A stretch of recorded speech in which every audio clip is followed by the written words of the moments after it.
Oh man, this is my favorite time of year, mock-off season. Here's how I would complete the rebuild of the 2022 New York Jets. Jets,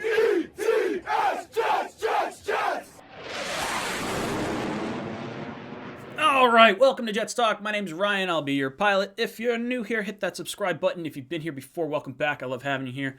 Boys and girls, I go live every Monday at 8 o'clock for my live call-in show. You can ask me all your Jet-related questions. And then Tuesday from 8 o'clock to 10 o'clock, we do our Talkin' Jets panel with myself, O'Leary, and Greenbean. So check us out if you want to get all your draft and off-season free agent-related news. You can ask us all your Jet-related questions. But let's jump into today's video. And this is my first mock-off season for the 2022 New York Jets and how I would try to complete our rebuild.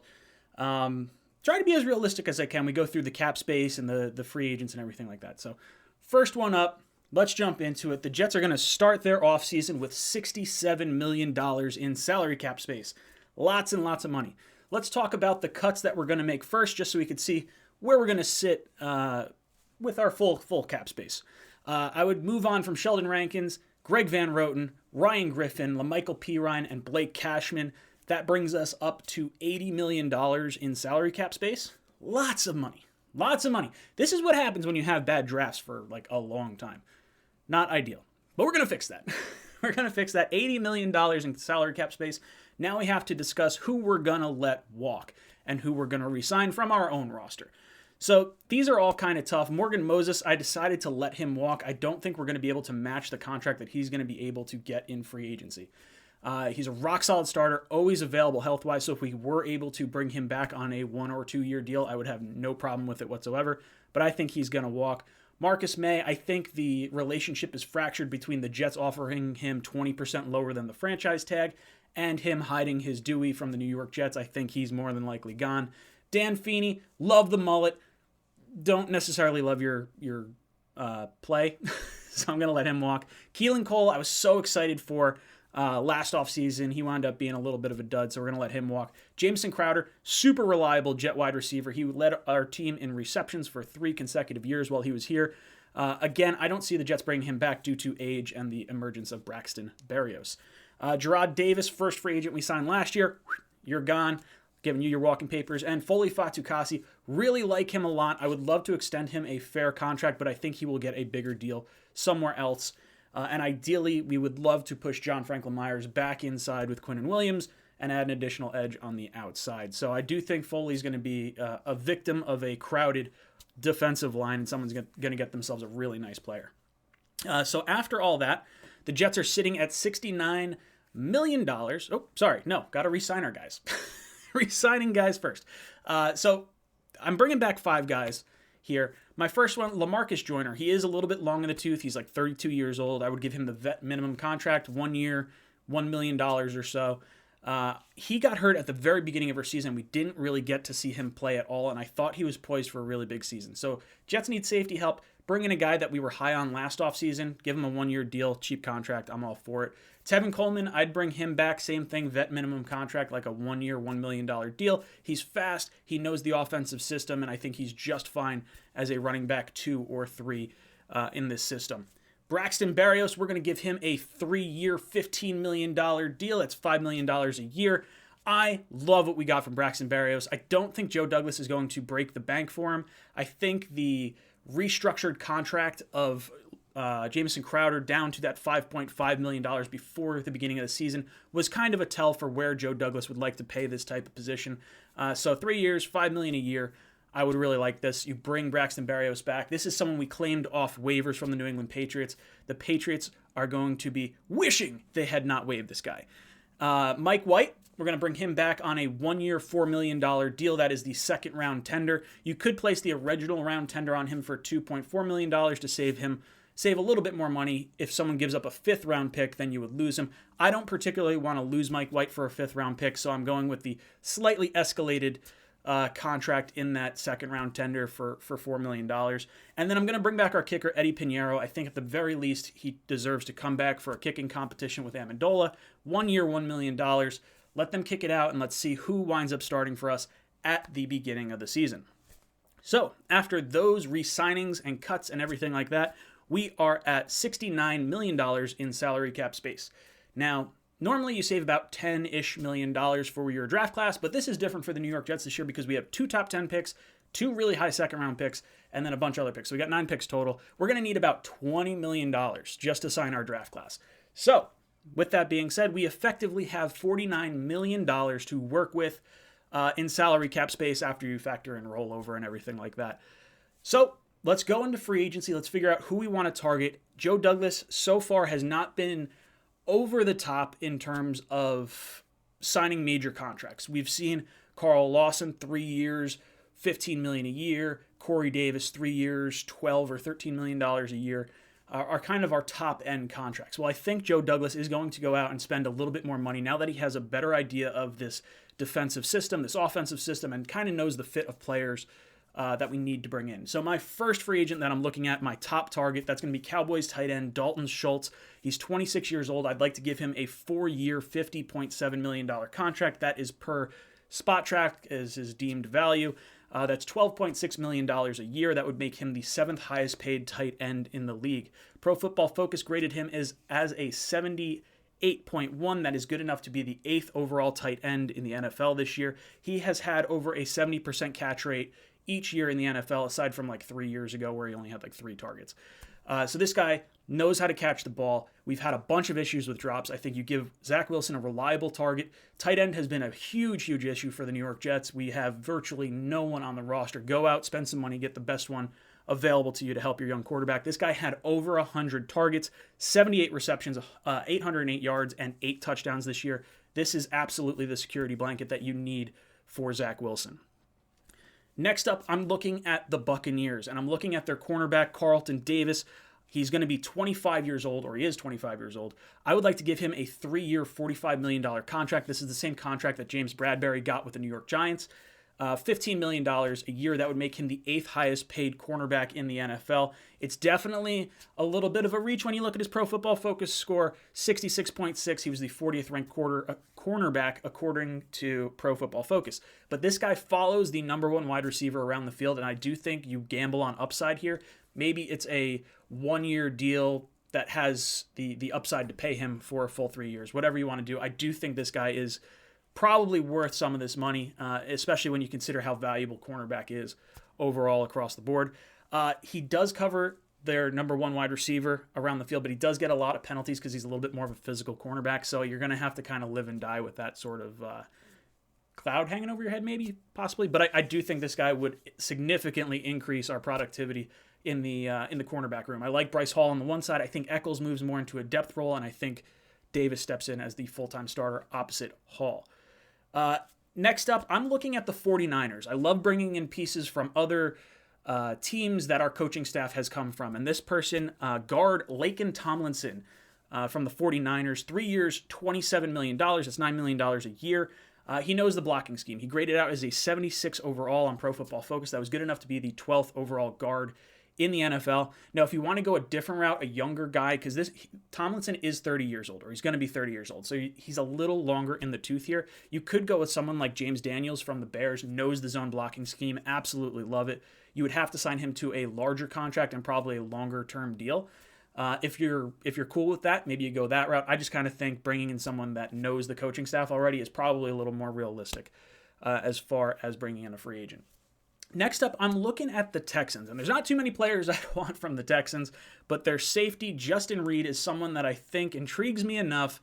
Had some really productive years his first 2 years in the league. The last 2 have kind of been, I don't want to say down in the dumps, but definitely has been kind of fallen out of favor there in Houston, and I think a change of scenery for him would do him well. The Jets are looking for a safety. I do project a 2-year, $16 million contract. That's right around where Joe Douglas was going to pay Marcus May. It's $8 million a year.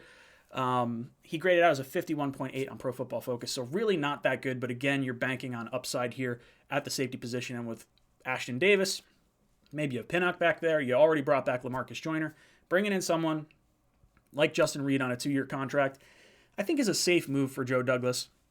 You're not breaking the bank for him. I'm okay with that here. My final signing for free agency, I'm looking at linebacker. This is a very weak linebacker class when it comes to free agency, and I think I'm looking more towards the Atlanta Falcons and someone that has a relationship with Jeff Ulbrich, and that's Foyesade Alukun, 26 years old. I'm going to give him a 1-year, $5.5 million deal. It's the same deal that Gerard Davis got.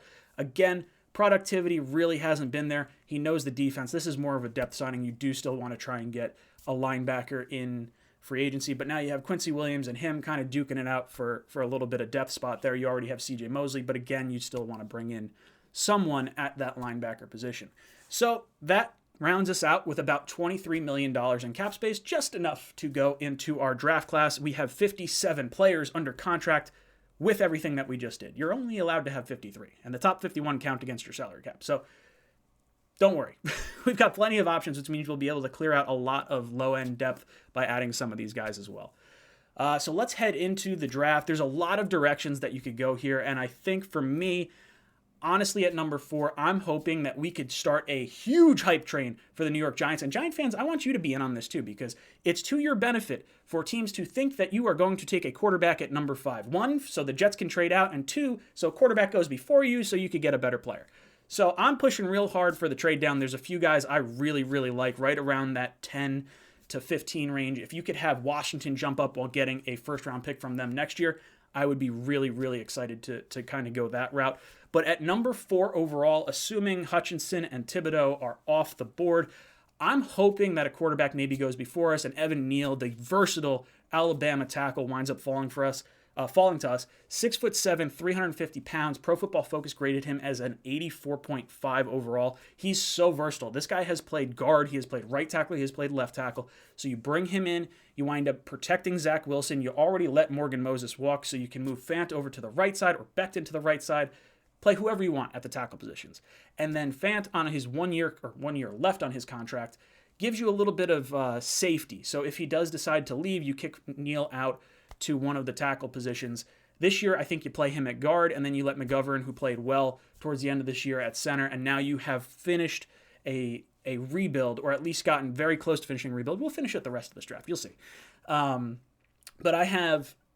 you have your left tackle in Becton. You have your left guard in AVT. You have your center in McGovern. You now bring in Neal, incredibly versatile, at your right guard, and you have Fant at right tackle. I think this is a very, very strong offensive line, and zero reason why Zach Wilson cannot have plenty of time in the pocket next year.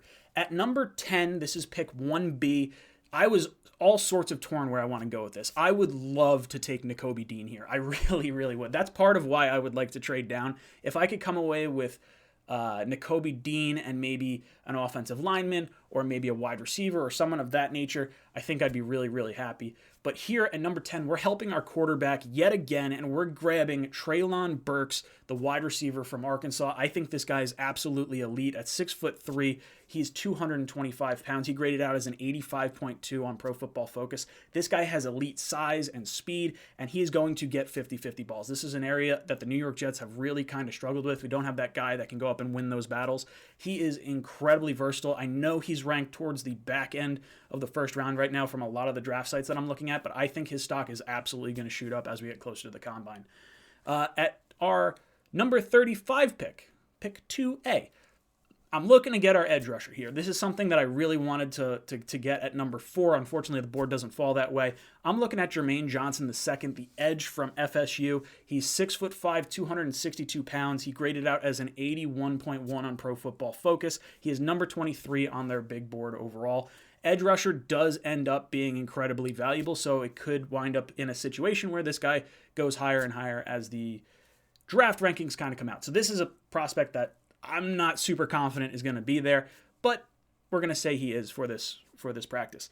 2B, this is just a few picks later, pick number 38. I'm going tight end Trey McBride. This is probably my favorite draft pick over the course of this draft that I really want to target. So if you want to take him at 35, no questions asked, no problem whatsoever. He's 6'4", 260 pounds from Colorado State. I think he is the best tight end in this class, and the Jets are going to get an opportunity to look at him at the Senior Bowl this year. He's already accepted his invite, so I'm really looking forward to this. He graded out as a 94.7 on Pro Football Focus, the highest rated tight end that they had. Now we move into the third round. Now, you don't know where this... I guess we're pick 69 right now, because when do the comp picks comp picks come in after the third round, so then it starts getting a little wacky. Pick number 69. Ayo. We're going center. Jarrett Patterson out of Notre Dame. I love this guy. He is absolutely a legit starter at the position. I love Linderbaum early on in this draft, but I think value-wise, going from Linderbaum to Jarrett Patterson, while it is definitely a step down, I think the adding of Neal and Burks is stronger than adding maybe Linderbaum and a later round wide receiver or tackle.